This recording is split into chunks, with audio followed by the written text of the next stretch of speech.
In today's transfer plans video, we're going to review how we did in game week 8 and look forward to game week 9 onwards to see which players I like the look of and also which strategies I'd like to deploy in FPL right now. So let's jump into another Fantasy Premier League video.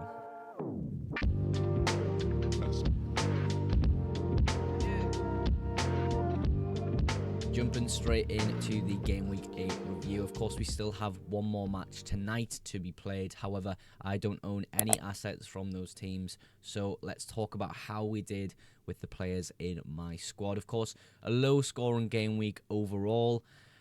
I mean, the Arsenal fixture is the one that really let us down. Of course, I expected Bukayo Saka to play in that fixture. He wasn't even in the squad. So, of course, we're going to be looking at Saka news this week and whether he's okay to play in his next fixture. But, of course, with the Saliba red card, completely ruined the Arsenal double defence. There was still a good chance that Bournemouth were going to score in this fixture anyway.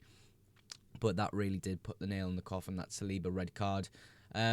So, yeah, Arsenal as a whole, the most disappointing part of this team. Then you can move on to the next disappointing part, where it's Erling Haaland blanking yet again. I just want to show you, if I can on this page, how many shots he had. I'm not sure if it will let me show you, but he had 0 shots in that game. Perhaps it's here, saves. I can't exactly find it, but I mean, you can see in the XG there, 0.00 XG. 0 shots, 0 big chances, I do believe, as well for Erling Haaland. Again, so disappointing. He has Southampton at home next week. I do believe it is a home, actually. Yes, it is a home. So another captaincy armband probably coming his way, but if he lets me down again, it's just a serious conversation to be had about Haaland there. Is it time for him to move on and possibly go back into a Salah-only draft, maybe with another midfield premium such as PALMER, SAKA or FODEN? The rest of the team, you're sort of looking at Lewis here. Man City, another goal conceded in that fixture. Probably lucky to come away with 3 points in all honesty, with that Bernardo Silva controversial VAR decision. Trent, 80 minutes. I don't know where I am with Trent, to be honest. Do I want to own him? Do I not want to own him? The fixtures coming up aren't fantastic. There's a few sprinkled in there that I think are okay. Brighton, Southampton, Newcastle and 14 is okay. But still, I just don't know where I stand with Trent at the moment. And Mbeumo kind of got nullified completely by United. There's not really much going for him in the game, but Johan Wissa is due to be back in the starting 11 soon. He did play around 25 minutes, I do believe, so that could help Mbeumo going forward. Dwight McNeil, my transfer in this week. I did Semenyo out, McNeil in. Again, another transfer I've made has went well. Came away with that game 6 points, an assist, really nice. Brennan Johnson, of course, we've seen a lot of goals against West Ham, and Brennan Johnson just wasn't involved. So what can you do? Solanke as well blanked, so at least we can take that into consideration. Solanke probably isn't a great option as a striker right now, who I thought would be a fantastic option. He seems to be dropping very deep for Spurs at the moment. But yeah, Brennan Johnson, I mean, XG really high. Looked like he had a good game on the day, in my opinion, so of course, not an issue there. Morgan Rogers, I said it on the team selection. Look, it's a decent fixture, and they've proved that. Obviously, scoring a goal, fantastic, but getting the yellow card and missing out on bonus points. Watkins, yet again, scoring a goal. Came off at the 74th minute, but at least he got that goal. We spoke about Haaland and how disappointing he was. And, of course, Saka not playing at all and not being in the squad. He will be rotated out, and Robinson will come in for that 1 point at the end of the week. So I will end the week on 35 points, although that 1 point really won't help too much with my rank. But, yeah, overall with the squad, am I happy? Really? Of course, I'm not too happy because it is a red arrow, but it's such a small red arrow because the likes of Watkins, McNeil and Rogers have done well. Of course, everyone else in the squad had blanked. yeah, let's take a look at what I'm, planning to do for the future in my transfer plan section of the video. Let's cut to that now. Right, let's take a look at how I'm planning to line up for the future game weeks and who I'm looking to bring in with my team. I already can tell you, look, I don't like Saka's fixtures coming up for the next 3. Newcastle away perhaps is the best fixture in the next 3, but it's away, which isn't fantastic. So Saka could be the one that comes out, as well as he could be injured. He really could. So the man, of course, I'm looking at, as I've mentioned in a lot of videos recently, is Cole Palmer. Of course, not doing too well in that Liverpool fixture. However, I do want Cole Palmer for the future, so he'll be a transfer I bring in and probably just leave for many, many, many weeks. So that could be a move I do. Of course, I only have 0.1 there. So if Saka goes down in price, Palmer goes up in price, I could be priced out of that move. And the instance that happens, it would probably be Trent out and someone like Ain't Nori in, of course, gives me great value within the bank to have a look at other players that are more premium to bring in. And it would cost a -4 to do that. I only have one free transfer, as I did make a transfer last week of Semenyo, Game Week 8, Semenyo to McNeil, which of course was a positive one for the future. So I'm happy to have McNeil there in the squad. But that could be the move for a -4 there. If I take out Saka, who could be injured, and Trent, who doesn't have the greatest fixtures, it lets me get 2 great assets going forward, but it is for a -4. If I can afford to do Saka to Palmer and not be priced out of the move without making a stupid, ridiculously early transfer, it could just be the case that I go for Phil Foden or Heung-min Son. Of course, Fantasy Football Hub are suggesting those transfers anyway. I don't tend to look at this too much. However, I do think in this instance it's actually probably a good suggestion.